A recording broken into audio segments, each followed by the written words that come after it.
In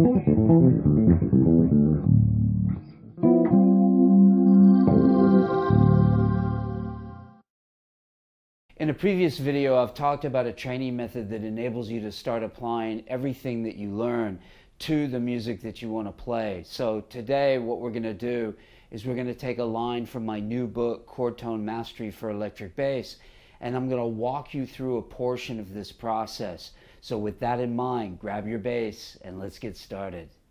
If you really want to be a good bass player, then you have to do two things.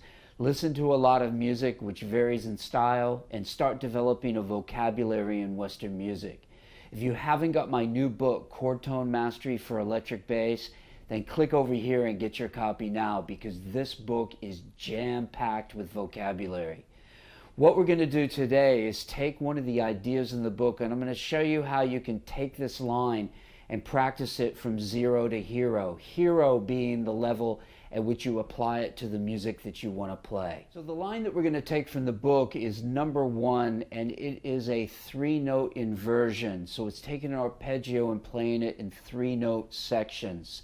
So we're going to go, if we have a C minor 7 chord, we're going to go C, E flat, G, then I'm going to go down to the E flat, then the G, the B flat, then the G, the B flat, the C, then the B flat, the C, the E flat, then the C, E flat, G, and then the E flat, G, and then the B flat. So that takes us from the root all the way up to the 7th, okay? And this creates a cool concept, because if we play this in either 8th notes or 16th notes, we're dividing into those 4-note rhythmic concepts lines that are grouped in 3 notes. So it creates this sort of rhythmic embellishment over what you're playing, which is really cool. And it's just a nice way to kind of break up your lines. You can use this in bass lines, you can also use this in solos. So the idea with this is that we have really an 8-step process that I want to take you through today. The first step is going to be playing out of time. That means when you're first learning something, you don't want to throw on a metronome or a drum machine. You just want to play it so you get it under your fingers. And the first step in that is where you basically take one key and you get it down in that key. So we'll do it, it's going to sound a bit like this.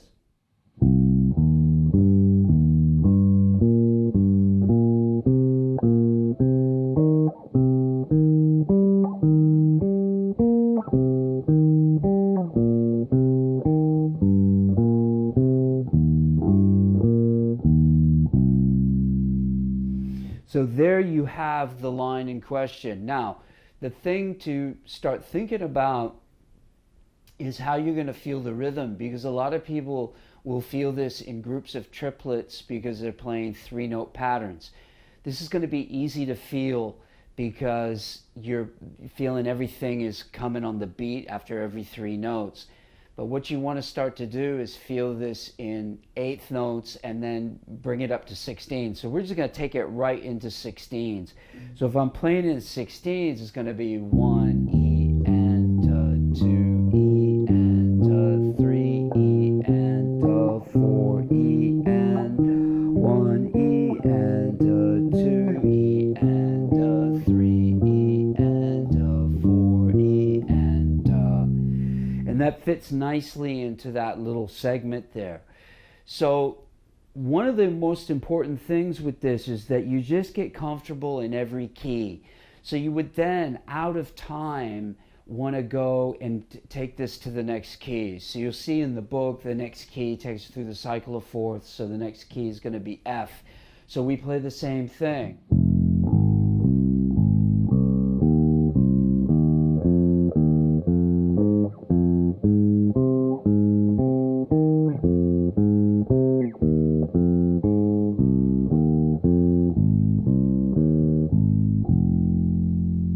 And it doesn't matter that you don't have a metronome going on here, and it really doesn't matter if your perception of time is a little bit resembles the sort of hills and valleys, so to speak, because you're just kind of getting this together and you're getting comfortable with how this feels. You want that click in the background that you've got to keep up with that reference point just yet. So you take it then through all the keys. So the second point is that you want to play this where you're making all the transitions through the keys. So if I do this from C to F, it's going to sound like this.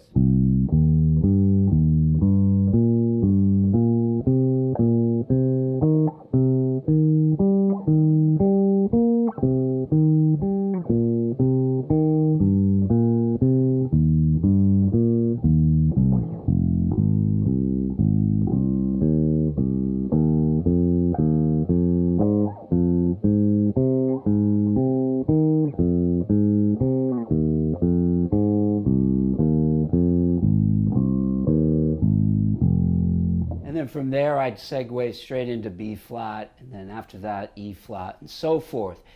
This is very important, and what we're doing with this 8-step process, it is a way that we can start to develop the concept of building resistance in what we learn. So then when we eventually hit the bandstand, you can actually play something. Because a lot of guys, what they do is they just kind of fart around playing things out of time, or they, even worse, have a metronome playing right from the very beginning and then have no concept of how to really listen for the reference points that they need to listen to in order to play it in strict time with the metronome. And then they go from like A all the way to Z with nothing in between, and then they hit the bandstand and they suck and they wonder why. So you have to build this up in increments. So it's not, you know, it happens naturally. It's you're sort of naturally climbing up a hill, not just trying to jump from the bottom of the hill to the top of the hill straight away. So this is super important. So the third part of the process is start to investigate different key transitions. And also, this is super important, is throughout this whole process, you have to be listening to what you're actually playing. So here we're playing minor 7th chords. At the end of this practice session, if I don't have in my short-term memory the sound of what I'm playing, I'm doing it wrong. Because most people do not concentrate on the sound. They spend all their time on the mechanics of what they're playing, and then they think they have something down. So if you're really in that first phase where you're doing it at a time, you're just doing it key by key, that's where you're kind of getting a little bit of the mechanics together. But by the end of that, you need to be starting to listen to what you're actually playing. And then as you progress with each step, the more that you're doing this, you're listening, because this is the core of all ear training, is this. Not what a lot of people try to convince you that ear training is, which is a bunch of ear training apps. As I've always said, the apps might help, but the apps without this kind of practice are completely useless. You'll never understand anything or be able to hear anything. So you are listening, so you memorize the sound of these minor 7 ideas, so you can then recall those later at a future time. And through doing this and a lot of repetition, you end up learning the sound of these things. And there's where people can just listen to a record and say, yeah, it's a minor 7 chord, or that line is a minor 7 idea, or the sound of the chord being played. People think they're geniuses, but no, they've just memorized that, and they've played it enough and referenced enough that they understand what that is. So it's it's simple. It's hard because it takes time, but it's actually simple. Anyone can do this with the right amount of repetition. So if you then go to the next phase, which I mentioned, is taking it through different key transitions. And this is what's called the different cycles of movement. And this is super, super important that we do this. Because you don't want to just go through the cycle of fourths for the rest of your life. So in the book, what comes with the book is a little bonus, is these different cycle movements. And if you bought the discounted version, that I advertised when I first released the book, you would have had those cycle of movement sheets sent to you by email. So basically, you're taking different root movements and going from one chord to the next. So instead of going through the cycle of fourths, we can go through the cycle of descending minor seconds. So if I do this at a time, it's going to sound like this.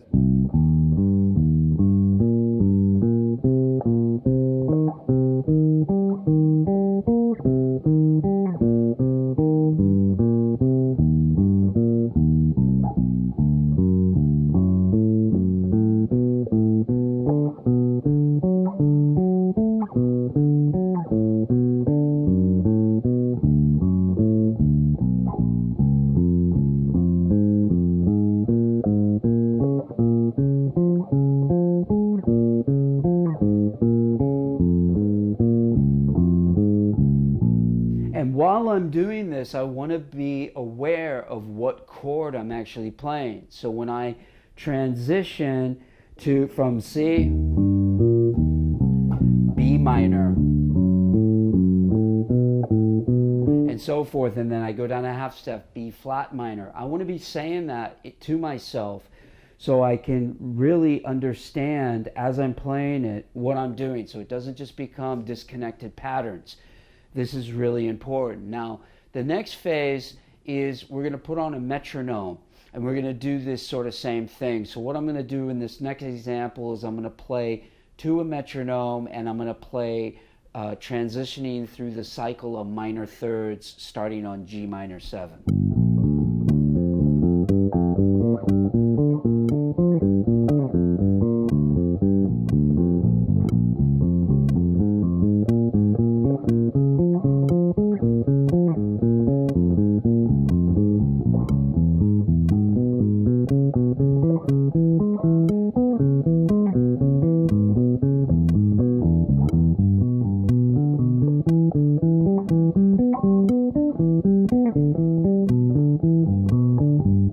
Next step in the process is taking it from playing with the metronome to playing with drum loops. Drum loops are put together by real drummers, but it's really not the same as playing with a real drummer, but it's a good way to have a step-by-step progression in preparation to playing with real musicians. So check this out and check out the difference in the dynamic between the drum loop and the metronome.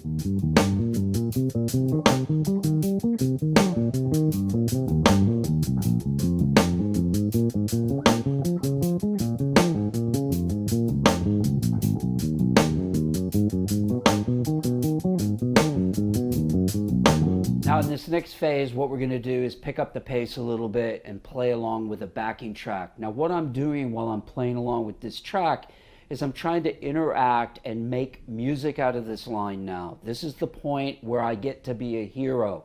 Okay, I'm not just playing the exercise up and down. If I'm still having to do that, then you got to backtrack and go through some of the previous steps a bit longer before you get here.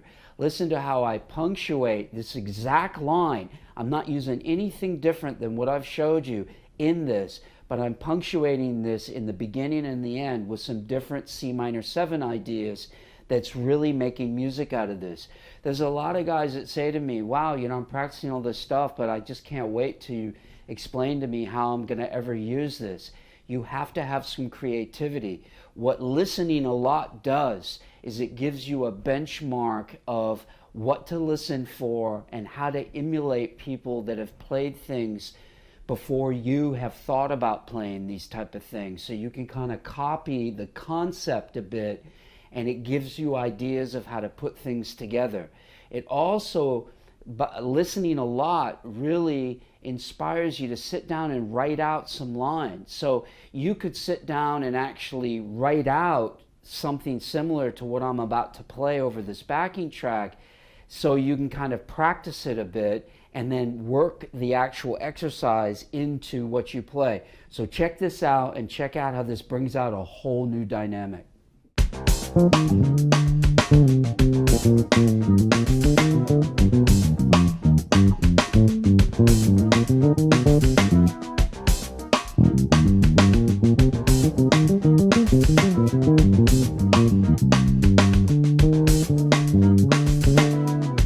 Okay, so for the purpose of this lesson, playing along with backing tracks is the last drill that we're going to take a look at. But there's two more that you need to do, and you need to find like-minded people to do these with.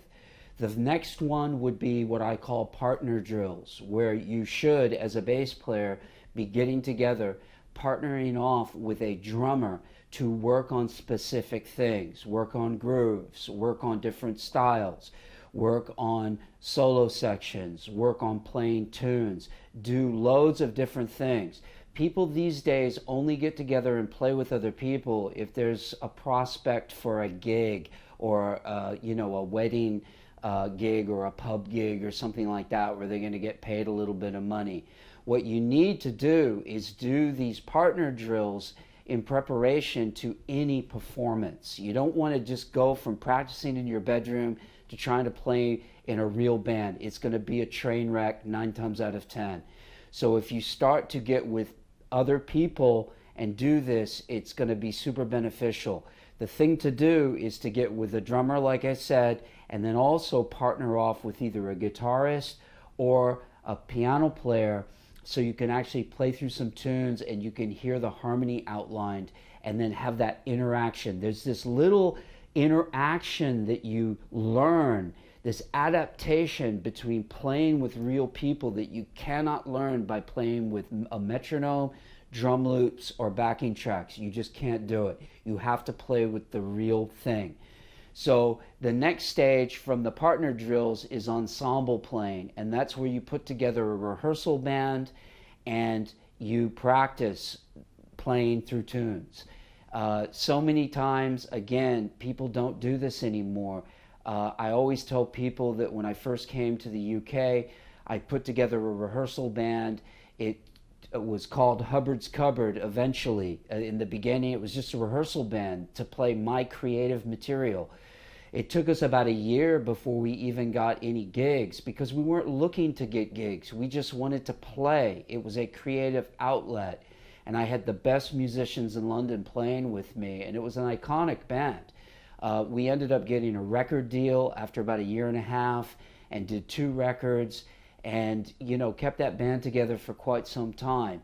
But it all started as an organic thing of just playing creative music. The real importance to constant listening is that it enables you to start writing lines and putting them into real-time application. It also gives you a solid benchmark for what has already been done and what hasn't, along with understanding what works and what doesn't work. Please remember to like and subscribe, and even better, share this video with your friends. That way YouTube will think I'm awesome. And if you subscribe, make sure to click on the notifications bell. That way, every time I release a new video, you'll immediately be notified. Until next time, practice smart, work hard, and play creatively.